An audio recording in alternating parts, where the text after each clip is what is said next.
নমস্কার প্রিয় দর্শক, আপনারা দেখছেন গ্রামীণ সমাচার। এবারও মাধ্যমিকে খুব ভালো রেজাল্ট হলো কোচো বোয়ালমারি উচ্চ মাধ্যমিক বিদ্যালয়ে। এবার কোচো বোয়ালমারি উচ্চ মাধ্যমিক বিদ্যালয়ে মাধ্যমিক পরীক্ষার্থী ছিল 146 জন, যার মধ্যে কৃতকার্য হয়েছে 130 জন। 657 নম্বর পেয়ে বিদ্যালয়ের প্রথম স্থান অধিকার করেছে আদিত্য রায় এবং 645 নম্বর পেয়ে দ্বিতীয় স্থান অধিকার করেছে প্রীতম রায়। বিদ্যালয়ের দায়িত্বপ্রাপ্ত প্রধান শিক্ষক রাহুল মিত্র বলেন, আমাদের বিদ্যালয় থেকে এবার 146 জন পরীক্ষার্থী মাধ্যমিক পরীক্ষা দিয়েছে। তার মধ্যে স্টার পেয়েছে 7 জন এবং ফার্স্ট ডিভিশন পেয়েছে 11 জন। তিনি আরও বলেন, প্রতি বছরের মতো এবারও আমাদের বিদ্যালয়ের মাধ্যমিকের রেজাল্ট ভালো হয়েছে। তিনি আরও বলেন, আগামী দিনে আরও ভালো রেজাল্ট হওয়ার আশাবাদী আমরা। বিদ্যালয়ের বাংলা শিক্ষক বিপুল সেন বলেন, প্রতিবারের মতো এবারও ভালো হয়েছে আমাদের বিদ্যালয়ের মাধ্যমিকের রেজাল্ট। বিদ্যালয়ের পরিচালন কমিটির সভাপতি বিশ্বজিৎ মজুমদার বলেন, আমরা রেজাল্টে খুশি হয়েছি। তিনি আরও বলেন, তবে আরও ভালো রেজাল্ট হলে আরও বেশি করে খুশি হতাম। আগামী শিক্ষাবর্ষে ভালো রেজাল্টের জন্য ছাত্রছাত্রীদের বিদ্যালয়ে প্রতিনিয়তই অ্যাটেন্ডেন্সের পরামর্শ দেন পরিচালন কমিটির সভাপতি বিশ্বজিৎ মজুমদার। বলছি স্যার, 2026 মাধ্যমিকের রেজাল্ট আজ বেরিয়েছে। ইতিমধ্যে রেজাল্ট বিদ্যালয়ে প্রবেশও করেছে। আপনারা হয়তো খুব শীঘ্রই ছাত্রদের হাতে মার্কশিট তুলেও দেবেন। বলছি স্যার, এবার রেজাল্ট কেমন হয়েছে? গত কয়েক বছর ধরে আমার তো রেজাল্ট মাধ্যমিক এইচএস দুটো লেভেলে ভালোই হয়। আচ্ছা আচ্ছা এইবারও সেই রকম আচ্ছা আচ্ছা ভালোই বলবো আমি। তবে যদি টোটাল 100% সাকসেসফুল হতে ভালো হতো আরও। মানে কৃতকার্য হতো 100%। কী রেজাল্ট রয়েছে স্যার বর্তমানে?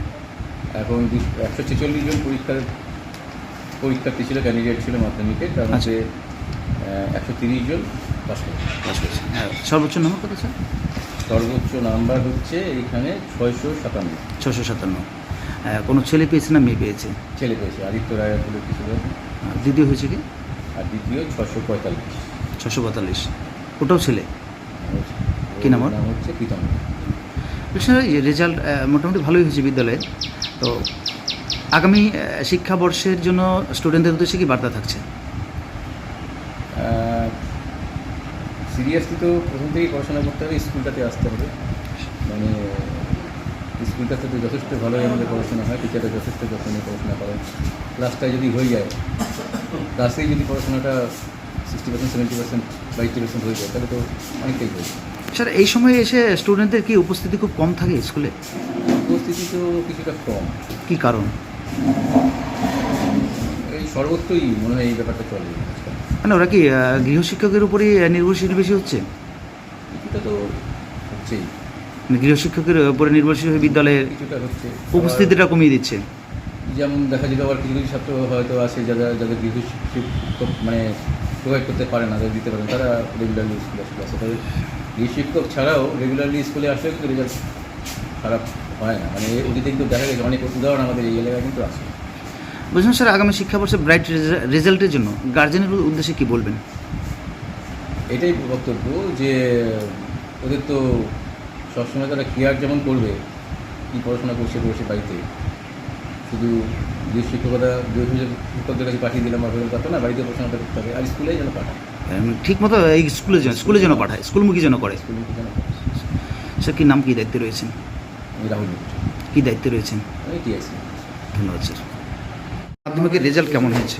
রেজাল্ট মোটামুটি আমাদের ভালোই হয়েছে। মানে প্রতিবারের মতোই হয়েছে? হ্যাঁ, প্রতিবারের মতোই। স্যার, কতজন পরীক্ষার্থী ছিল বিদ্যালয় থেকে? 146 জন। 46 জন। কতজন কৃতকার্য পাস হয়েছে? করেছে 130 জন।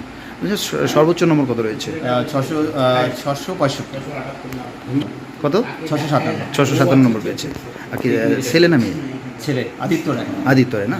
আর দ্বিতীয় যিনি হয়েছে, যে হয়েছে মৌসুমী মণ্ডল। আচ্ছা, মেয়েদের মধ্যে ফার্স্ট হচ্ছে মৌসুমী মণ্ডল। আচ্ছা। আর ছেলেদের মধ্যে দ্বিতীয় হয়েছে প্রীতম রায়।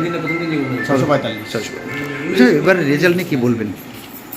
রেজাল্ট নিয়ে মোটামুটি আমরা স্যাটিসফাইড, কিন্তু আরেকটু ভালো হলে আমরা ভাবছি আরও একটু ভালো হতে পারতো। আচ্ছা। অন্তত এই ফেলের সংখ্যাটা যদি না থাকতো ভালো লাগতো। আগামী পরিস্থিতি ফেল করলে সে মানে ছাত্র ফেল করছে, এটা তো খারাপ লাগে।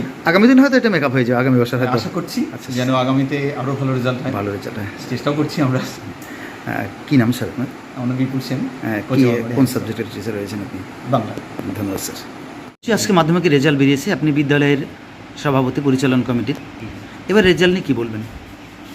না, ঘটনা হচ্ছে স্কুলের রেজাল্ট তো মোটামুটি বরাবরই ভালো হয়, এবারও কারো ব্যতিক্রম হয়নি, মোটামুটি ভালো হয়। বলছি আমি যে এখন দেখা যাচ্ছে একটা জিনিস, বিদ্যালয়ে স্টুডেন্টদের উপস্থিতি অনেক সময় কম থাকে, বিভিন্ন ক্লাসগুলোতে কম থাকে। তো কি বলবেন তাদের উপস্থিতি হওয়ার ব্যাপারে কি বলবেন? আসলে এটা নিয়ে আমরা অনেক মিটিং করেছি, গার্জেন মিটিং করেছি, ক্লাস ধরে ধরে মিটিং করেছি। তাদের কাছে যে বক্তব্য সেটা হচ্ছে, ছাত্রছাত্রীরা পড়ায় নিয়োজিত থাকে ঠিকই, কিন্তু ওদের যে গৃহশিক্ষক, সেই গৃহশিক্ষক যেদিন নাকি ওদের ওই স্কুল টাইমে প্রাইভেট থাকে, সেদিন ওরা স্কুলে আসে না, যার জন্য স্কুলের পার্সেন্টেজটা কম হয়, অ্যাটেন্ডেন্সের। মানে উপস্থিতি থাকার বিষয় নাকি স্কুলে এর আগে গার্জেনরা নিয়ে বসেছেন, মিটিং করেছেন? অনেক কবার মিটিং আমরা কিন্তু সবসময় বলছি যে স্কুল বাদ দিয়ে শুধু টিউশনি করলে কিন্তু রেজাল্টটা মানে টিউশনের উপরে ভরসা করলে চলবে না শুধু। তারপরে হয়তো কিছুটা পার্সেন্টেজ বাড়ছে, কিন্তু তবু কিছু কমই ছিল। আচ্ছা, বুঝলাম। 2027 মাধ্যমিক শিক্ষাবর্ষ নিয়ে কী বলবেন? 2027 শিক্ষাবর্ষ সম্বন্ধে এখন ঘটনা হচ্ছে, মানে স্টুডেন্টদের উদ্দেশ্যে কী বলবেন যারা সামনে পরীক্ষা দেবেন আর কি, মানে তাদের সাজেশন? উদ্দেশ্যে আমাদের এটাই, স্কুলের সিলেবাস সম্বন্ধে শিক্ষকরা যথেষ্ট অভিজ্ঞ এবং তারা খুব সিনসিয়ারলি এটাকে কমপ্লিট করার জন্য সবসময় ব্যস্তই থাকে। তো স্কুলকে মানে স্কুলে এসে ক্লাস করা আর না করার মধ্যে যেন প্রভেদটা না করে ওনারা প্রাইভেটে সময় নষ্ট করে শুধু স্কুলকে বাদ দিলে চলবে না, আমরা এই উপদেশটাই দিই। মানে বিদ্যালয়ে প্রাইভেট করবে, করুক, সেটা- পাশাপাশি বিদ্যালয়ে আসতে হবে। হ্যাঁ, পাশাপাশি বিদ্যালয়ে আসতে হবে। কী নাম আপনাকে এই দায়িত্ব রয়েছে? আমার নাম বিশ্বজিৎ মজুমদার, আমি তো সভাপতি পদে আছি। পরিচালনা কমিটির সভাপতি। ধন্যবাদ।